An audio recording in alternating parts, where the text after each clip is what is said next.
আমাদের প্রিয় নবী মুহাম্মদুর রাসূলুল্লাহ সাল্লাল্লাহু আলাইহি ওয়াসাল্লাম এই একমাত্র মানুষ যিনি আল্লাহ পাকের সামনে কিয়ামতের মাঠে বলবেন ইয়া উম্মতি, হে আল্লাহ আমার উম্মত, হে আল্লাহ আমার উম্মত।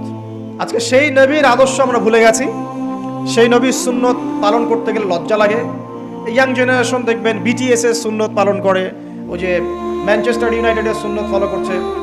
হ্যাঁ, ক্রিকেট প্লেয়ার, ওই যে ফুটবল প্লেয়ার, বলিউডের নায়ক, বলিউডের নায়িকা, হলিউডের নায়ক নায়িকা, এগুলোর সুন্নত ফলো করছে।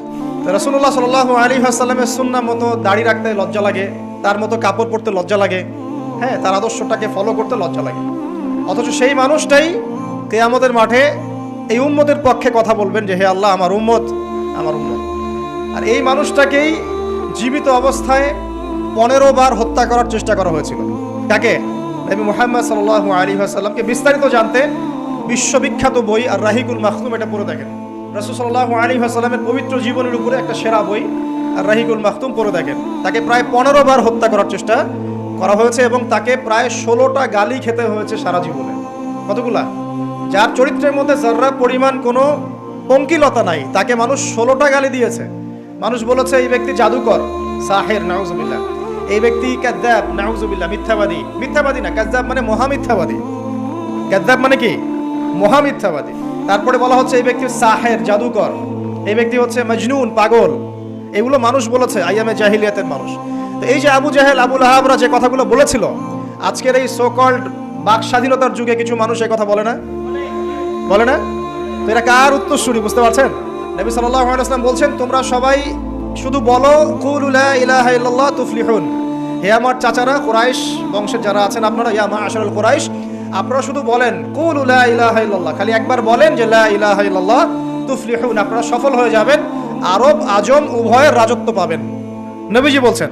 তখন আবু লাহাব হাততালি দিয়ে বলছিল আলি হাদা জামাআতানা, এই জন্য আমাদেরকে এখানে একত্রিত করেছো? তখনই হাততালি দিয়ে পাথর নিয়ে রাসূল সাল্লাল্লাহু আলাইহি ওয়াসাল্লামের দিকে নিক্ষেপ করেছে। নাউযুবিল্লাহ। তো তখনই আল্লাহ পাক আয়াত নাজিল করলেন। কোন আয়াত? তাব্বাত ইয়াদা আবি লাহাবিন ওয়া তাব, ধ্বংস হোক আবু লাহাবের দুই হাত, যে দুই হাত দিয়ে সে পাথর নিক্ষেপ করেছে, ওয়া তাব, এবং সে নিজেও ধ্বংস হোক। দেখেন, কিয়ামত পর্যন্ত কোরআন থাকবে না, এই সূরাটা থাকবে না। তো কিয়ামত পর্যন্ত মানুষ কোরআন তেলাওয়াতের মধ্য দিয়ে আবু লাহাবকে গালি দিবে, দিবে না? কিয়ামত পর্যন্ত মানুষ কোরআন তেলাওয়াতের মধ্য দিয়ে আবু লাহাবকে কিন্তু অভিসম্পাত করতে থাকবে যে তুমি ধ্বংস হও, তোমার দুই হাত ধ্বংস হোক। এই হলো নবী সাল্লাল্লাহু আলাইহি ওয়াসাল্লামের শান। তাকে কষ্ট দিচ্ছে মানুষ, বলছে যে মুহাম্মদ সাল্লাল্লাহু আলাইহি ওয়াসাল্লাম এমন ব্যক্তি যার সন্তান জীবিত থাকে না, পুত্র সন্তান জীবিত থাকে না। তখন আল্লাহ রাব্বুল আলামিন আয়াত নাজিল করলেন ইন্না আ'তাইনাকাল কাউসার, নিশ্চয়ই আমি আপনাকে কাউসার, মহান মর্যাদা দিয়েছি। এটা শুধু হাউজে কাউসারই নয়, কিন্তু হাউজে কাউসার সহ এই যে দুনিয়ার তার সম্মান, তার নাম শুনলে আমরা দরুদ পড়ি, তার ইজ্জত, তার শান শওকাত, এগুলোও কাউসার, সবই কাউসার।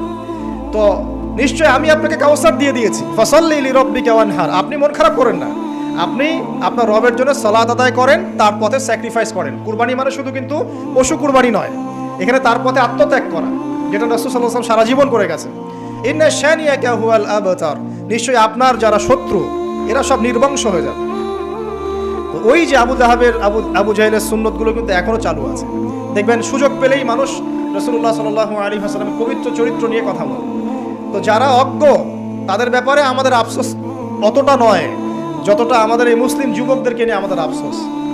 মুসলিম পরিবারে জন্মগ্রহণ করার পরেও আজ পর্যন্ত কেউ রাসূলের জীবনী পড়ে দেখলো না, আজ পর্যন্ত রাসূলের সুন্নাত ফলো করার সুযোগ হলো না, তৌফিক হলো না। 5 ওয়াক্ত নামাজটুকু পড়তে পারছেন না, দাড়িটা ছাড়তে পারছেন না, টাকনুর উপরে কাপড় উঠাতে পারছেন না, হারাম রিজিক ছাড়তে পারছেন না, মাদক ছাড়তে পারছেন না, জিনা পর্ন ছাড়তে পারছেন না। অথচ আপনি রাসূলুল্লাহ সাল্লাল্লাহু আলাইহি ওয়াসাল্লামের উম্মত। আপনার জন্যই আমার জন্যই নবী সাল্লাল্লাহু আলাইহি ওয়াসাল্লাম কালকে আমাদের মাঠে সুপারিশ করবে ইনশাআল্লাহ তাআলা। তো সুপারিশ পেতে হলে তো যোগ্য হতে হবে নাকি? একটা সুপারিশ পেতে হলে তো যোগ্য হতে হবে। যোগ্যতা কি? এক বাক্যে উত্তর হচ্ছে আপনার 24 ঘন্টাকে আপনি নবী সাল্লাল্লাহু আলাইহি ওয়াসাল্লামের সুন্নাহ দিয়ে ঢেলে সাজাবেন। একদম উঠবেন, বসবেন, খাবেন, চলবেন, ফিরবেন, কথা বলবেন, নামাজ পড়বেন, যত কাজ আছে সব হবে কার তরিকায়? রাসূল সাল্লাল্লাহু আলাইহি ওয়াসাল্লামের তরিকায়। যদি এটা শিখতে না পারেন, ওই যে আল্লাহর রাস্তায় সময় দিচ্ছে ভাইরা, 3 দিন 7 দিন 40 দিন চলে যান, দেখবেন 40 দিনের মধ্যে আপনাকে সুন্নাত শিখায় বাসায় পাঠিয়ে দিবেন ইনশাআল্লাহ।